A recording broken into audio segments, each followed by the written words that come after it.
You know the decision is bad before you make it. You know you should sleep, but you keep scrolling until 3 a.m. for content you won't remember by lunch. You know the diet died on Tuesday, but lunch happens anyway. You know texting your ex at midnight ends the same way it ended the last 4 times, and you do it anyway. You know that thing you just bought online will arrive in 2 days and emotionally expire in 4 minutes. And yet, there you are, clicking, typing, buying, regretting, again. You are not stupid. That would be easier. You are smart enough to know better, and still dumb enough to do it anyway. Because smart people are not better at avoiding bad decisions. They are just better at building a legal defense for them afterward. Being smart does not protect you from bad decisions.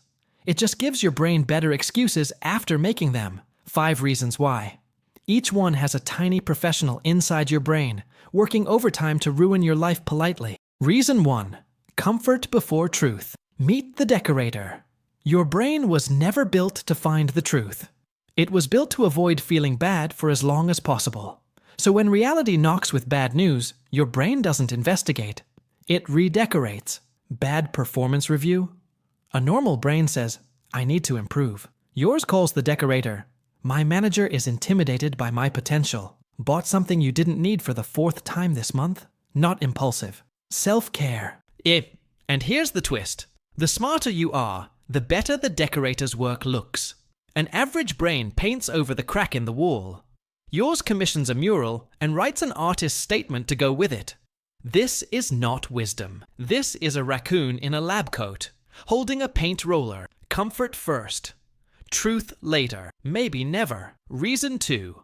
Confidence mistaken for correctness. Meet the publicist feeling right and being right run on 2 different systems, and only one of them shows up on time. You argue with a stranger online, lose, get proven wrong by a screenshot, and still walk away thinking, but I made a great point.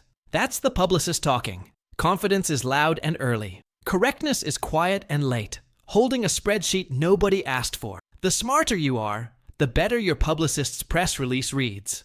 You're not just confidently wrong. You're confidently wrong with excellent vocabulary and a TED Talk cadence. Your brain saw a bad idea and put a tiny graduation cap on it. Reason 3. Logic. Hired to rationalize what emotion already decided.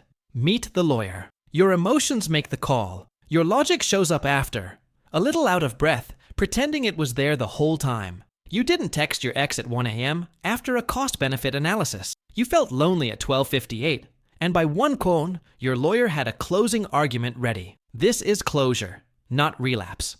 Same move with that well-researched investment you put money into right after one video made you feel something. The lawyer never calls it a gut feeling. The lawyer calls it due diligence. You did not make a decision. Your emotions made it, and your intelligence wrote the press release. The scary part isn't that you make bad decisions. It's how good you are at winning the case for them. Reason 4. Familiar pain. Feels safer than unknown change.